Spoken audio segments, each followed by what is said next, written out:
Hello everyone, welcome to our channel. ముందుగా అందరికీ very very good morning అండి. ఈ రోజు అయితే మా ఇంట్లో కుకింగ్ ఏంటంటే బీరకాయ పచ్చిశనగపప్పు కర్రీ చేద్దాం అనుకుంటున్నాను. ఆ కర్రీ చేసి చాలా టైం అయిపోతుంది. సో ఒకసారి ట్రై చేద్దాము ఇప్పుడు మళ్ళీ అనిపించి చేస్తున్నాను అనమాట. ఎప్పుడు బీరకాయ చాలా సింపుల్ స్టెప్, బీరకాయ ఉల్లిపాయలు ఈ రెండే వేసి చేస్తానన్నమాట. కానీ ఈ రోజు బీరకాయ పచ్చిశనగపప్పు చేస్తున్నాను. అండ్ కాకరకాయ మా ఇంట్లో రెగ్యులర్గా చేసే కర్రీనే. వీక్లో ఒక్కసారైనా కంపల్సరీ చేస్తూ ఉంటాము. అంటే మంత్లో 4 టైమ్స్ చేస్తాం అనమాట. ఒక్కోసారి కాకరకాయల రేట్లు కానీ తగ్గాయి అనుకోండి, ఒక 3 కేజీలు అట్లా ఒకేసారి తీసుకొచ్చి పెద్ద బాండి పెట్టుకొని కాకరకాయ కారపొడి లాగా, కాకరకాయ కారం లాగా చేసేస్తాను. అది 1 మంత్ 2 మంత్స్ అయినా సరే అస్సలు పాడవదు. సగం బయట పెడతా, సగం ఫ్రిడ్జ్లో పెడతా అనమాట. 2 మంత్స్ 1.5 మంత్ వచ్చేస్తుంది. అప్పుడు మనకు తినాలనిపించినప్పుడల్లా ఆల్టర్నేట్ డేస్లో తింటూనే ఉండొచ్చు. సో అలా ప్రిపేర్ చేస్తూ ఉంటాను. అండ్ దోశలు అంటే నాకు చాలా ఇష్టము. నేను దోశల్లో ట్రై చేయని వెరైటీ అంటూ లేదు. ఆల్మోస్ట్ అన్ని దోశలు తినేసాను విజయవాడలో దొరికేవి. అండ్ ఇంట్లో కూడా డైలీ చేసుకునే స్టైలే కాకుండా దాంట్లో ఏదో ఒకటి యాడ్ చేస్తూ ఉంటాను. అటుకులని, మరమరాలని, సగ్గుబియ్యం అని. ఈ రోజైతే జొన్నలు యాడ్ చేశాను. జొన్నలతో దోశలు చాలా బాగుంటాయి, చాలా రుచిగా ఉంటాయి. ఒక్కోసారి జొన్నలు, రాగులు, సజ్జలు ఏవి కావాలంటే అవి యాడ్ చేస్తాను. ఈరోజు మినుములు అండ్ జొన్నలు ఈక్వల్ క్వాంటిటీ తీసుకొని నానపెట్టేశాను. అవి నైట్ డిన్నర్లోకి రుబ్బుకోవాలి. ఈ గ్యాస్ స్టవ్ దగ్గర దగ్గర 20 years దండి. స్టీల్ది కదా, ఎంత క్లీన్ చేసినా సరే ఈజీగా క్యాచ్ చేస్తుంది డస్ట్. ఎన్నిసార్లు క్లీన్ చేసినా అది క్లీన్ చేయనట్టే ఉండిద్ది. ఎందుకంటే స్టీల్ది కావడంతో అక్కడక్కడ నల్లగా మచ్చలు వచ్చేసాయి. అది తుప్పు కాదు, కానీ వాడుగా వాడుగా అట్లా కలర్ ఫేడ్ అయిపోవడం అట్లా అయిద్దనమాట స్టీల్కి. సో ఎంత క్లీన్ చేసినా అదంతే. అండ్ రోజు క్లాత్తో తుడిచేస్తాను, కానీ నాకు కుదిరినప్పుడల్లా ఇలాగ నీళ్ళు పోసేసి మంచిగా క్లీన్ చేసుకుంటాను. సో ఈ రోజు మాత్రం చేశాను. క్లీన్ చేసి చాలా రోజులు అయిపోతుంది ఇట్లా వాటర్తో అని చెప్పి మొత్తం క్లీన్ చేసేసుకున్నా ఈరోజు పొద్దున్నే. అందుకే ఇంకా ఫ్రెష్ అవ్వకముందే ఈ పనులన్నీ చేసుకొని తర్వాత ఫ్రెష్ అవుదాం అనుకున్నా. డైలీ నేను అంట్లు నైట్ టైమే క్లీన్ చేసేస్తాను, కానీ ఒక్కోసారి ఇట్లా మార్నింగ్ చేసుకుంటాను. నాకు కుదిరిన టైంని బట్టి ఇట్లాగా పనులు కొన్ని షిఫ్ట్ చేసుకొని కుదిరినట్టు చేస్తూ ఉంటాను అనమాట. నేను ఫ్రెష్ అయిపోయాను.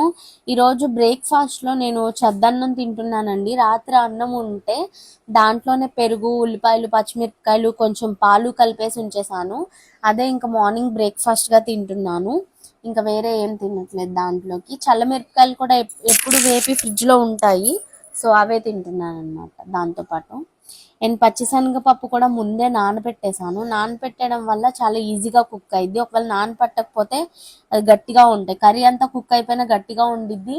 ఒకవేళ ఎవరైనా పచ్చిశనగపప్పు నానబెట్టడం మర్చిపోయి ఒకవేళ అప్పటికప్పుడు ఇన్స్టెంట్గా కర్రీ ప్రిపేర్ చేయాల్సి వచ్చినా చేసేది ఏం లేదు. పక్కన ఇంకో గిన్నె పెట్టేసి కొన్ని పచ్చనిపప్పు వేసేసి కాసేపు బాయిల్ చేసుకొని దాన్ని కర్రీలో యాడ్ చేసుకోవచ్చు.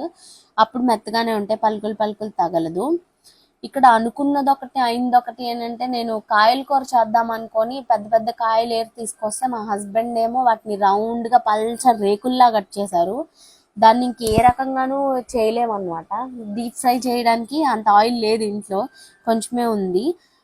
ఇప్పుడు వీటిని ఇంత పలుచగా ఉన్న వాటిని బాండీలో వేసి కదిపితే ముక్కలు ముక్కలుగా విరిగిపోతాయి.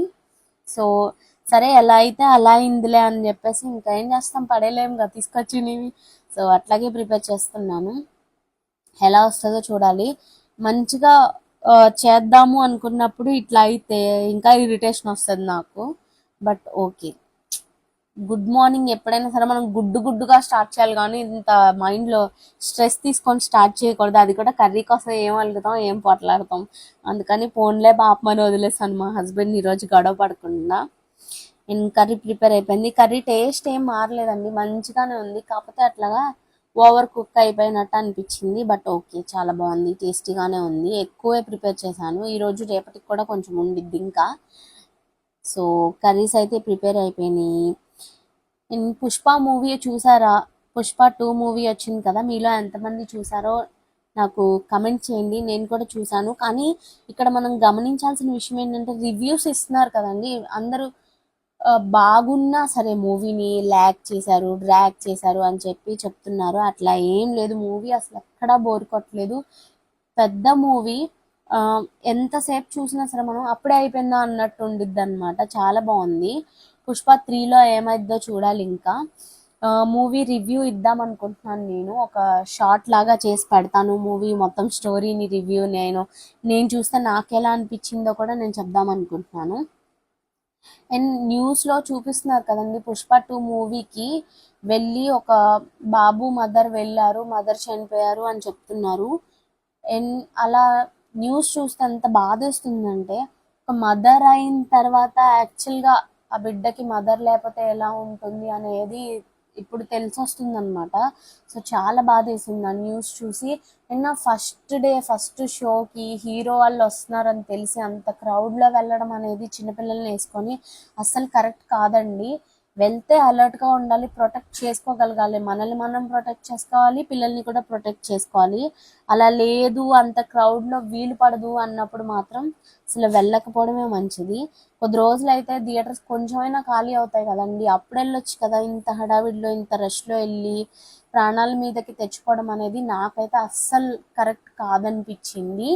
ఇంకొకటి ఏంటంటే, వేరే కంట్రీస్లో వాళ్ళు ఎంత మంచిగా ఉంటారో, ఎంత క్రౌడ్ ఉన్నా సరే ఎంత డిసిప్లిన్గా ఉంటారో, మన మన కంట్రీలో అది ఒక్కటి ఎప్పుడు మిస్సింగ్ అండి. వేరే వాళ్ళ గురించి అసలు పట్టించుకోరు. ఒక మనిషి కాళ్ళ కింద పడి నలుగుతున్నా సరే వాళ్ళకి జనాలు, సినిమా, ఆ గోల అదే ముఖ్యం. కానీ అమ్మ హెల్ప్ చేద్దామని అందులో ఒక 5గురు అనుకొని ఉండినా అక్కడ రౌండ్ సర్కిల్ చేసి మనిషి పడిపోయారని ఆపడానికి ట్రై చేసినా, లేదా ఎవరికి వాళ్ళకి బుద్ధుండి మనుషులు అమ్మో ఇట్లా ఉండకూడదు, డిసిప్లిన్గా ఉండాలన్నా సరే ఇలాంటి సిచ్యువేషన్ క్రియేట్ అవ్వదేమో. కానీ ఒకటి, మన దేశంలో మొదటి నుంచి కూడా ఇది ఉన్నదే, క్రౌడ్గా ఉండడం ఒకటి. ఇంకా అన్నిటికీ మనకి ఎందుకో అన్నీ తక్కువ ఉండడం వల్ల ఫెసిలిటీస్ ఏమో తెలియదు, కానీ గుంపులుగా వెళ్ళిపోవడం, తోసుకొని క్యూ లైన్స్లో ముందు వెళ్ళిపోవడము, ఇట్లా చాలా జరుగుతూ ఉంటుంది. కానీ ఏమీ చేయలేము, మన చేతుల్లో లేదు కదండి. ఇది అంతా గవర్నమెంట్ చూసుకోవాలి, లేదంటే ఎవరికి వాళ్ళకి మార్పు రావాలి అంతే. మన వంతు భాగం మనం కరెక్ట్గా చేద్దాము అని ఎవరికి వాళ్ళకి అనిపించాలి అంతే. అండ్ చిన్నపిల్లలు ఉన్న వాళ్ళు, లేడీస్, లేదంటే ఎవరైనా సరే పెద్దవాళ్ళు ఇట్లా క్రౌడ్ ప్లేస్లోకి ఎక్కువ వెళ్ళకుండా కొంచెం సేఫ్టీ చూసుకొని పక్కన ఉండడం అట్లా చూసుకుంటే బెటర్ అని నాకు అనిపిస్తుందండి.